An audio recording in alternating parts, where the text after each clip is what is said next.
Kalau sholat kamu ingin sempurna, maka sempurnakan dulu wudunya. Awas, hati-hati bu ya, bu. Lihat baik-baik. Kata para ahli hadis, kenapa Nabi mengajarkan wudu dulu? Padahal orang ini yang salahnya sholatnya. Kenapa wudunya yang diajarkan? Kata para ahli hadis, ini menunjukkan ada kaitan antara wudu dengan sholat. Kalau orang benar wudunya, pasti benar sholatnya. Kalau orang wudunya salah, akan berdampak pada tidak sempurna sholatnya. Silahkan ibu cek. Anak ibu, wudunya seperti flash. Cepat, kilat. Secepat kilat, itu pasti menunjukkan sholatnya bermasalah. Nah sekarang bagaimana Nabi menunjukkan wudu yang benar? Yuk kita lihat pelan-pelan. Buka Quran surah ke-5 ayat ke-6. Paling kiri sebelah atas. Ayo lihat sini, lihat. Kata Nabi, kalau sholatnya ingin sempurna, dimulai dari wudu. Ya ayyuhalladzina amanu. Kalimat wudu dibuka dengan kalimat iman.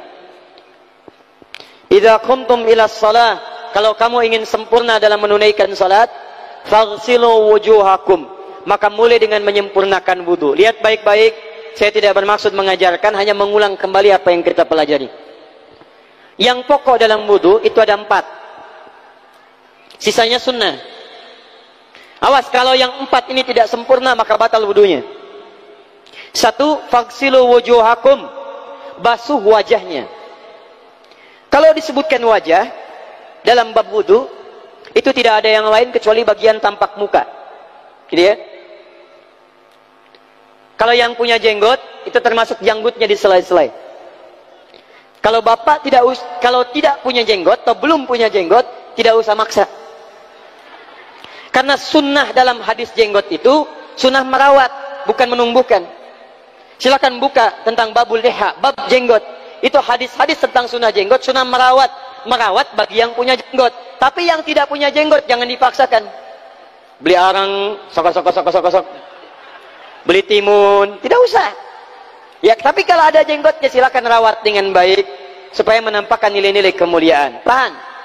Sekarang kita mulai. Bagaimana cara berwudu yang baik? Perhatikan baik-baik. Kata Quran, faghsilu, membasuh wajah. Kalimat Qurannya menggunakan kata ghassala.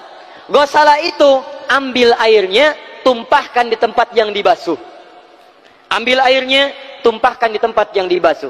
Mohon izin, tahan sebentar, Mas. Sini, Mas. Punten ya, yang kan bantosan, kadia sekedap. Sifat wudu cuma ada 3. 1, pakai keran. 2, pakai gayung. 3, air yang mengalir. Ya, seperti di sungai, ada air mengalir itu nggak ada masalah. Tapi kalau menggunakan gayung, atau semisalnya, Nabi itu diriwayatkan dalam hadis, itu sangat menghemat air. Bahkan pernah beliau kemudian berwudu, kalau kita kemudian hitung, itu hanya sejumlah Pak, seaqua gelas Pak, cukup. Atau yang kedua, menggunakan keran ya. Kalau sekarang kita ada keran, contoh ini kerannya. Ya, kerannya agak tinggi sedikit. Nah. Dan kita sesuaikan. Ambil airnya. Misal contoh, ghassala itu bukan ditumpahkan, ambil air, tumpahkan di tempat yang akan dibasuh begini. Yang telunjuk itu kemudian menghapus atau menghilangkan kotoran di sela-sela mata, contoh. Yang jempol menghilangkan kotoran di sela-sela telinga bagian belakang di sini. Ya, kalau misalnya saya mulai ambil airnya, kemudian saya tumpahkan di sini, yang telunjuk membersihkan di jari-jari di sini, di sela-sela mata. Yang jempol kemudian membersihkan di sela-sela di bawah telinga sini. Kemudian di selesai. 1. Tahan sebentar ya, ini praktek dulu sebentar. 2. Wa aydiyakum ilal marafiq, ini yang sering keliru. Dan tangan sampai siku. Ingat, tangan bahasa Arabnya yadun. Tapi dalam ibadah itu selalu diberikan batas. Misal, ini kafun. Ini asabi'. Ini sampai sini rusghun. Sampai sini, Bapak Ibu sekalian, ini namanya mirfaq, jamannya marafiq. Sampai sini katif. Dari sini ke sini itu yad, tangan.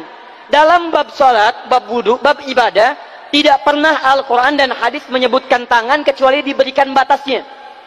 Contoh, kita saat akan takbir, Allahu Akbar. Lihat An-Nasai nomor hadis 886. Kata Nabi, fawada'a kaffahul yumna. Maka orang salat itu meletakkan telapak tangan yang kanannya alal yusra, di punggung yang kirinya. Jadi begitu takbir Allahu Akbar, yang kanan meletakkan di punggung kiri. Apa batas meletakkannya? Cuman sampai 3. 1, yang telapak ke punggung begini, jadi boleh begini.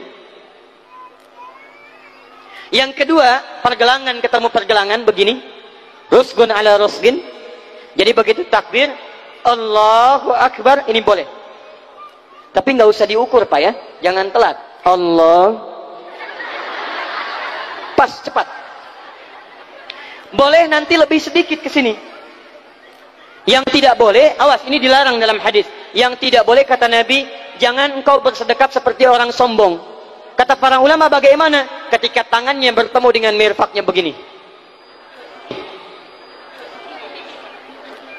Nah, ini awas, sedekap yang dilarang, hati-hati. Kadang-kadang ada orang menes ke puncak subuh-subuh, sholatnya begini. Ya, awas nih. Cuman 3, kalau tidak begini, begini, atau begini. Dan saat mengangkat itu cepat Pak. Hadisnya cepat. Fawado'a. Fa itu di ilmu nahu harfu atfin rabitin baina syai'aini bila hudud. Huruf yang menyambungkan dua peristiwa tanpa jeda, cepat. Jadi antara mengangkat dengan meletakkan, langsung angkat Allahu Akbar. Tidak ada gerakan lain. Maaf, saya tidak bermaksud menyalahkan. Saya alhamdulillah ada koleksi 1235 kitab hadis. Saya mencari gerakan dari ngangkat ke meletakkan begini, tidak menemukan gerakan lain.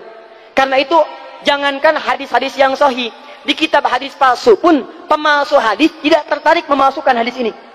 Saking jelas, jadi saat mengangkat langsung begini. Kenapa saya penting terangkan? Karena ada sebagian saudara-saudara kita merasa tidak enak, Ustaz, kalau saya takbir masa kiri duluan, sedangkan kiri kurang bagus, yang bagus kanan. Saya mah pengennya begini aja lah. Begitu takbir kanan duluan, baru tutup dengan kiri. Jadi begitu diangkat Allah, kanan masuk, kiri begini tutup. Kadang-kadang kaki naik dikit. Nah itu maaf, saya tidak bermaksud menyalahkan, tapi saya belum menemukan hadisnya. Dan pemalsu hadis pun tidak tertarik memasukkan hadis ini karena saking jelasnya, angkat tutup. Jelas ya? Nah sekarang lihat sini.